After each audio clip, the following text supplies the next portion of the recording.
Hello ladies and gents, Bushman here and welcome back to my channel for another update on Newworld. First, I would like to apologise about the frequency of my videos. I understand I'm a bit behind the curve on information releases, but due to the recent crisis around the globe, instead of being tucked away safely at home as a truck driver, the transport of goods up and down the country has increased significantly, so I haven't had much time on my hands. Today we'll be taking a look at a busy week of news with some combat footage from a dev diary and a dev blog with some footage of the PVE breaches by the corrupted. We will also be taking a look at some information leaked by alpha testers towards the end of the video, and all is not what it seems on the surface according to people currently testing the game and who have broken the non-disclosure agreement. That being said, ladies and gents, let's not beat about the bush and jump straight into it.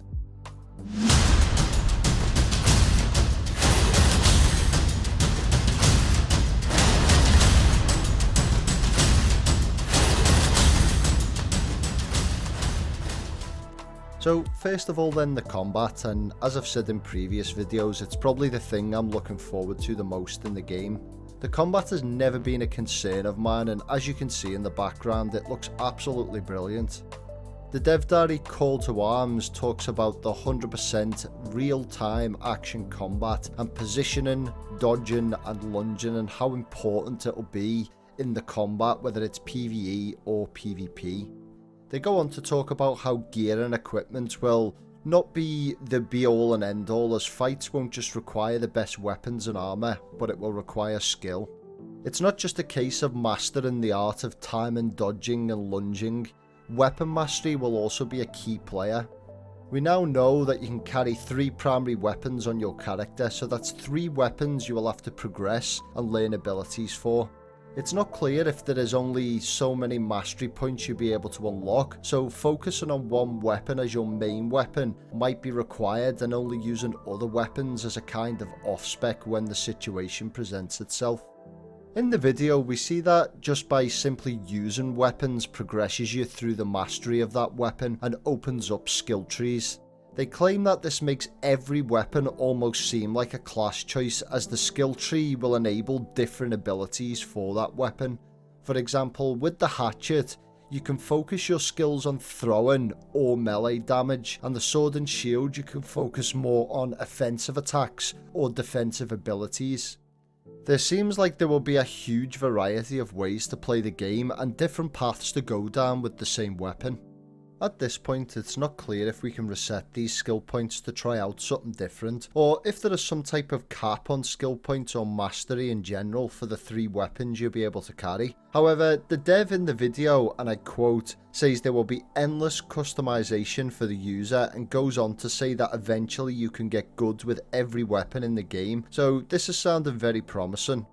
Now the bit we've all been waiting for, well, that's a bit biased, but it's more information on magic. They say anyone in Newworld can do magic, and how effective you are at using it will be determined by how many attribute points you spend in it, which is known as intellect. Even with this minimal footage, it's definitely a path I'll be going down personally, but would love to see more information and footage of this potential playstyle. Towards the end of the video then, they are hammering home how great the PvP is, and as I said in my previous video, despite the drastic changes they have made in the game, they are still reiterating how PvP will be a huge part of life in Eternum. This of course upset the PvE community, and there was a lot of comments on their official Twitter page asking for more information on PvE, and the devs quickly responded with some very minimal footage of the corrupted breaches, which we'll take a look at now.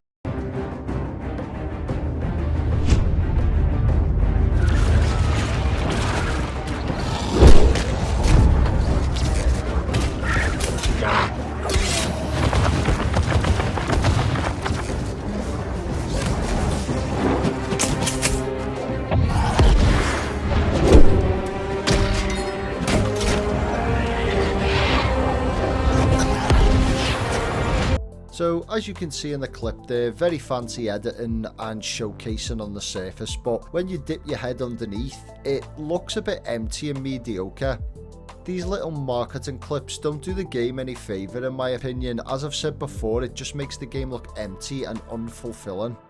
If you've got the utmost confidence in your product, you'd be showcasing a lot more than what they're showing in regards to the PvE aspect of the game. The dev blog then goes on into a bit more detail on paper on the corrupted breaches and how they will work within the game. I'm not going to go into too much detail here as the information we already know about, but there is some interesting points in the blog. There are 4 types of corrupted breaches that we know of, all at different difficulties depending on how strong your settlement is. The main goal will be to defeat the beating heart of the breach, which can only be done with a crafted staff from the magical resource alot. Players must band together and kill huge monsters and the acolytes of corruption defending the beaten heart. The 4 types of breaches that we know about are as follows. The corrupted monolith, which is a group of corrupted zealots have unearthed a towering ancient monolith, empowering it to spread corruption throughout the land. The corrupted portal. Corrupted acolytes are opening a portal to bring forces of their army into the territory. Infested grove. Corrupted Azoth has pooled underneath the earth, splitting the ground and giving rise to a twisted, corrupted monstrosity. Escaping its tendrils will be a perilous endeavour. Festering hive. A towering hive formed from the corruption has sprouted, birthing and empowering the corrupted beings that reside within its walls.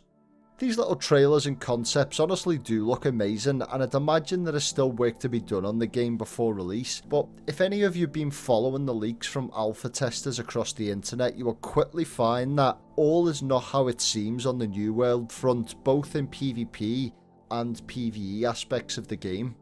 I really don't enjoy bashing on a game or being that guy who said I told you so, but read it for yourself, ladies and gents. Core game mechanics, including the amazing looking combat, are not working as the developers are describing to us in the videos. Something I found out from these leaks, which may have already been common knowledge to a lot of you, is that they have removed the stamina bar from the game. It's also reported that dodge does not necessarily evade attacks, as the animations from the weapons still catch you even if you've dodged out the way, which I find very concerning. Dodging and evading attacks, in my opinion, adds a lot of depth to a fight, and the fact that these are not working as the devs are describing does have me a bit concerned. However, there is still time to fix these issues. Another point which was raised is that the time to kill is extremely quick, as players who have legendary weapons and armor can kill you in 1 or 2 shots, which is contradictory to what the devs are saying. Gear does play a huge part according to the leaker, and it's unlikely you will beat someone with legendary weapons and armor if you don't have it yourself. There are many points that are raised in this leak, but the ones I have mentioned are the main ones for me, but go check it out for yourself if it hasn't been removed already, as it does clearly break the non-disclosure agreement. So there you have it, ladies and gents, a busy week on the Newworld front, from both with some very positive and some not so positive points there. Close Beta is just around the corner, and let's hope it's available sooner rather than later, especially for those who are stuck at home isolating from the apocalypse. I would love to know what you think down below in the comments section. Don't forget to leave a comment and subscribe if you're new here, and click the bell icon and never miss a video. Thank you very much for watching, ladies and gents, and I'll see you on the next one.